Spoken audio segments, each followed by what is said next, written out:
Coucou la famille, j'espère que vous allez bien. Moi, ça va. Si tu passes pour la première fois sur cette chaîne, Blandine est mon nom. Et ici, nous parlons de toutes les thématiques en rapport avec la parentalité, tant sur le plan éducationnel, financier, sanitaire. Bref, je vous partage mes astuces, mes expériences et aussi des expériences de ceux qui m'entourent en rapport avec la parentalité. Donc, ce sont des sujets qui t'intéressent. Sois la bienvenue. Abonne-toi et tu feras partie de la communauté. Bon, pour la vidéo d'aujourd'hui, n'est-ce pas, c'est vous qui allez me dire de quel côté vous positionnez la situation que je vais vous éclairer tout à l'heure. Soit c'est un enfant considéré comme justicier, soit c'est un enfant tout juste mal éduqué. On va analyser ensemble un scénario. Voilà un enfant, à chaque fois qu'il est à l'école ou alors même dans la rue, il se rend compte que s'il y a une dispute, il est très vite intéressé. Vous voyez un peu donc. Peut-être là au parc, il voit des enfants qui se mettent à discuter, il ne connaît pas ces enfants. Les enfants sont en train de discuter. Il entre, il s'immisce dans la discussion. Et la plupart du temps, il entre en tant que, moi je dis en tant que justicier. Parce qu'il veut venir gérer, en fait, il veut trouver la solution, séparer les enfants et dire c'est toi qui as tort, c'est toi qui n'as pas tort. Mais ce qu'il fait, c'est quoi? C'est que pour la plupart du temps, lorsqu'il s'immisce dans la discussion des autres, de ces autres enfants, il prend un parti, au lieu de juste arrêter, en fait, séparer. C'est vrai que c'est un enfant, il ne sait même pas encore s'il faut vraiment, comment gérer ce genre de cas, mais il s'immisce beaucoup trop dans les disputes personnelles des gens. Comme je disais, pour revenir à mes propos, voilà une discussion entre deux enfants, il entre et puis il demande qu'on lui explique. Curieusement, les enfants aussi prennent la peine de l'expliquer, lui aussi qui est enfant comme eux, de l'expliquer la situation. Et directement, il prend un parti et il s'oppose à celui qui, je vais dire, le plus fort, quoi.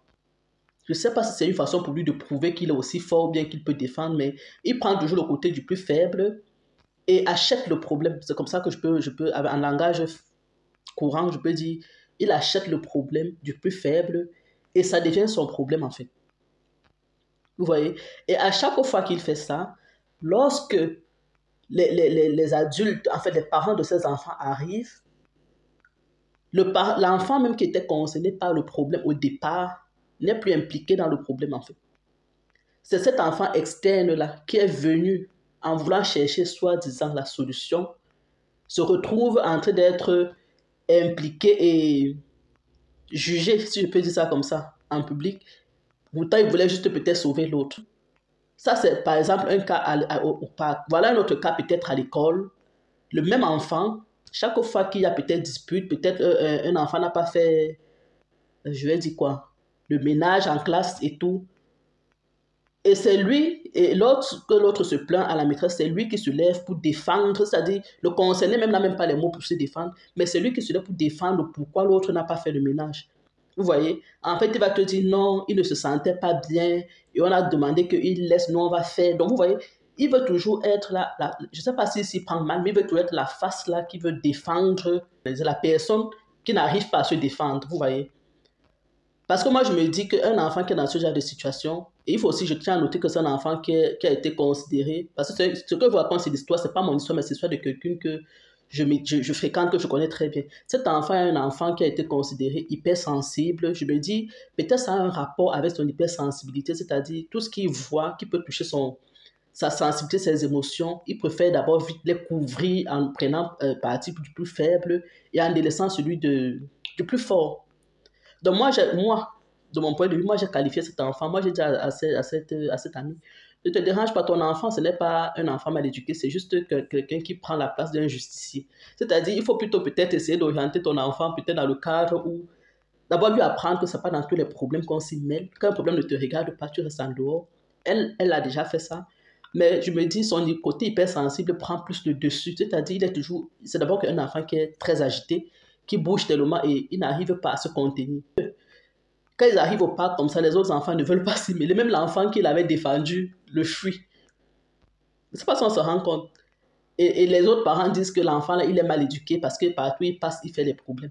Donc cette maman-là, elle en a marre, elle ne sait plus quoi faire.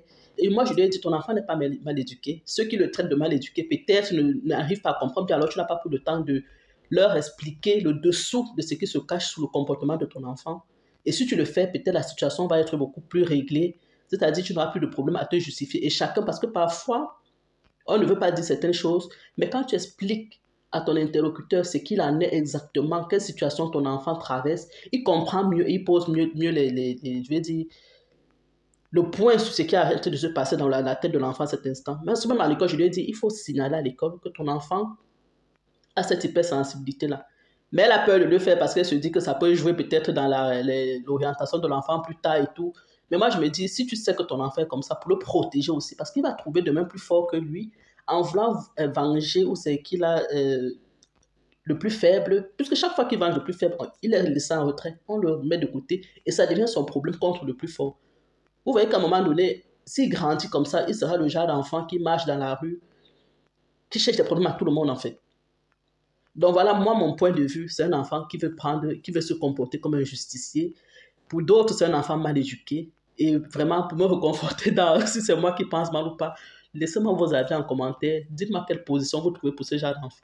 Est-ce qu'il est juste mal éduqué, genre un enfant qui ne sait pas où se trouvent ses limites, un enfant qui ne sait pas comment se comporter en public, un enfant asocial peut-être, ou alors c'est un justicier, c'est-à-dire il est tellement protecteur qu'il veut défendre les plus faibles, je ne sais pas. Laissez-moi vos avis en commentaire et je vais la faire écouter la vidéo. Lorsque vous aurez répondu, je vais l'envoyer, je vais partager cette vidéo avec elle pour qu'elle écoute aussi et peut-être ça va la réconforter. Donc vous voyez, voilà tout ce que je voulais partager avec vous pour aujourd'hui et on va se dire bonne semaine et à la prochaine. Ciao, ciao.